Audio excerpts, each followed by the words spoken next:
ಆತ್ಮೀಯ ಬಂಧುಗಳೇ, ಶ್ರೀಮದ್ ಭಗವದ್ಗೀತೆ ತತ್ವ ವಿವೇಚನಿ ಟೀಕಾ ಅಧ್ಯಾಯ 5 ಕರ್ಮ ಸನ್ಯಾಸ ಯೋಗ. ಇದರಿಂದ ನಾವು 4ನೇ ಶ್ಲೋಕವನ್ನು ತಿಳ್ಕೊಳ್ತಾ ಇದ್ವಿ.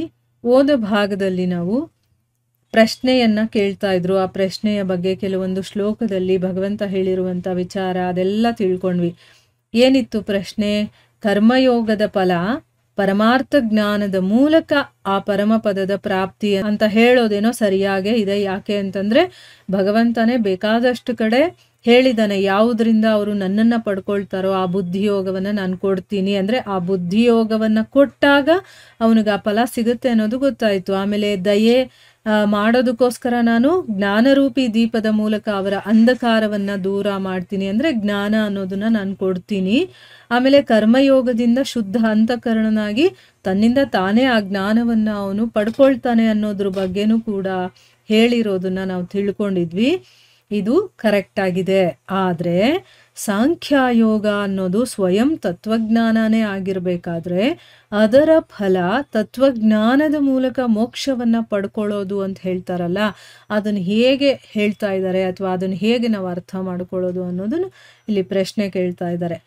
ಉತ್ತರ ಏನು ಅಂತಂದರೆ, ಸಾಂಖ್ಯ ಯೋಗ ಅನ್ನೋದು ಪರಮಾರ್ಥ ತತ್ವಜ್ಞಾನದ ಹೆಸರಲ್ಲ. ನೋಡಿ, ಇದು ಇಂಪಾರ್ಟೆಂಟು. ಸಾಂಖ್ಯ ಯೋಗ ಅಂದಿದ ತಕ್ಷಣ ನಾವು ಪರಮಾರ್ಥ ತತ್ವಜ್ಞಾನ ಅಂತ ನಾವು ಅರ್ಥ ಮಾಡ್ಕೊಳ್ಬಾರ್ದು. ಹಾಗಾದರೆ ಸಾಂಖ್ಯ ಯೋಗ ಅಂತಂದರೆ ಏನು ಅಂತಂದರೆ, ತತ್ವಜ್ಞಾನಿಗಳಿರ್ತಾರಲ್ಲ ಅವರಿಂದ ಕೇಳಿರುವಂಥ ಉಪದೇಶಕ್ಕನುಸಾರವಾಗಿ ಮಾಡುವಂಥ ಸಾಧನೆ ಇದೆಯಲ್ಲ, ಅದಕ್ಕೆ ಸಾಂಖ್ಯ ಯೋಗ ಅಂತ ಹೇಳೋದು. ಪರಮಾರ್ಥ ತತ್ವಜ್ಞಾನದ ಹೆಸರು ಸಾಂಖ್ಯ ಅಲ್ಲ.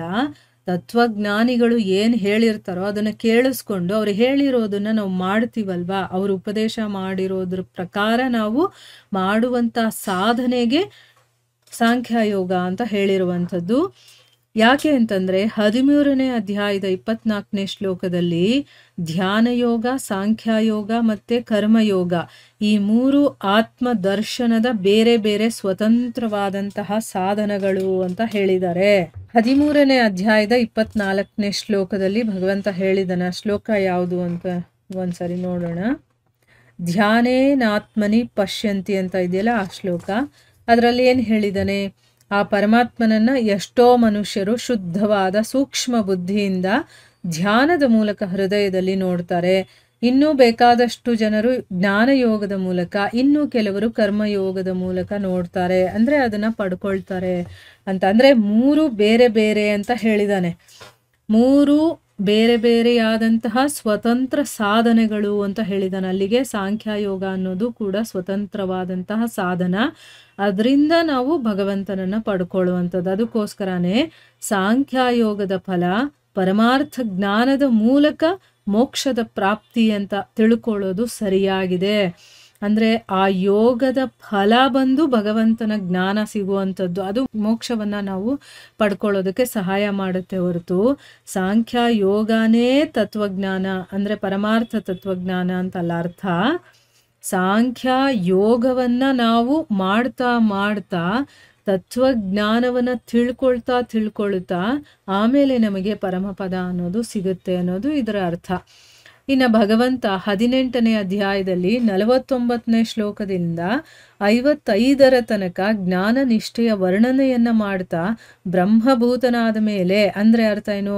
ಬ್ರಹ್ಮನಲ್ಲಿ ಅವಿನ್ನ ಭಾವದಿಂದ ಸ್ಥಿತಿರೂಪಿ ಸಾಂಖ್ಯಯೋಗವನ್ನು ಪಡೆದ ಮೇಲೆ ನಾನು ಅವನು ಬೇರೆ ಅಲ್ಲ ಅನ್ನೋ ಒಂದು ಜ್ಞಾನ ತಿಳುವಳಿಕೆ ಅವನಿಗೆ ಬರುತ್ತಲ್ಲ, ಆ ಒಂದು ಸ್ಥಿತಿಯಲ್ಲಿ ಬಂದಾಗ ಅದು ಸಾಂಖ್ಯಯೋಗ ಅಂತ. ಅದನ್ನು ಪಡೆದ ಮೇಲೆ ಅದರ ಫಲ ಏನು ಅಂತಂದರೆ ತತ್ವಜ್ಞಾನ ರೂಪಿ ಪರಾಭಕ್ತಿ.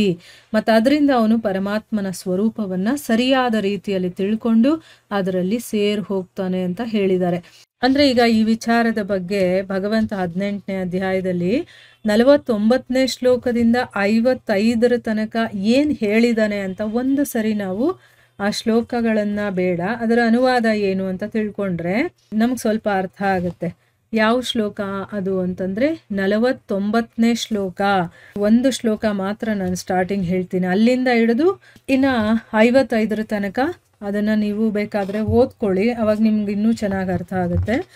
ಸೊ 49ನೇ ಶ್ಲೋಕ ಯಾವುದು ಅಂದರೆ ಅಸಕ್ತ ಬುದ್ಧಿ ಸರ್ವತ್ರ ಅಂತ ಬರುತ್ತಲ್ಲ ಆ ಶ್ಲೋಕ.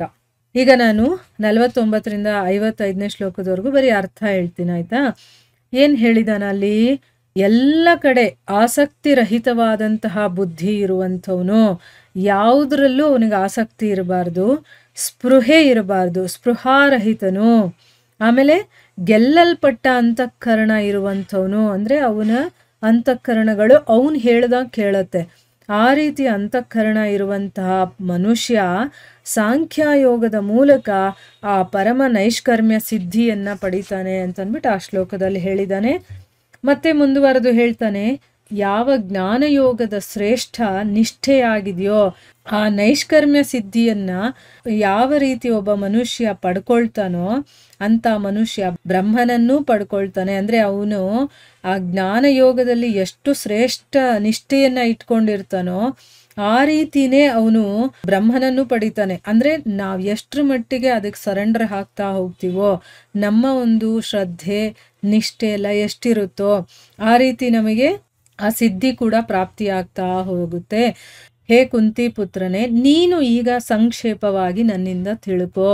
ಅಂದರೆ ಯಾವ ಜ್ಞಾನಯೋಗದ ನಿಷ್ಠೆ ಶ್ರೇಷ್ಠವಾಗಿದೆಯೋ ಅದನ್ನೆಲ್ಲ ತಿಳ್ಕೊಂಡ ಮೇಲೆ, ಅಥವಾ ಆ ಒಂದು ನೈಷ್ಕರ್ಮ್ಯ ಸಿದ್ಧಿಯನ್ನು ಪಡ್ಕೊಂಡ ಮೇಲೆ ಮನುಷ್ಯ ಬ್ರಹ್ಮನನ್ನು ಪಡ್ಕೊಳ್ತಾನೋ ಅದರ ಬಗ್ಗೆ ನಾನು ಸಂಕ್ಷೇಪವಾಗಿ ತಿಳಿಸ್ತೀನಿ, ಅದ್ರ ಬಗ್ಗೆ ನೀನು ತಿಳ್ಕೊ ಅಂತ ಹೇಳ್ತಾನೆ.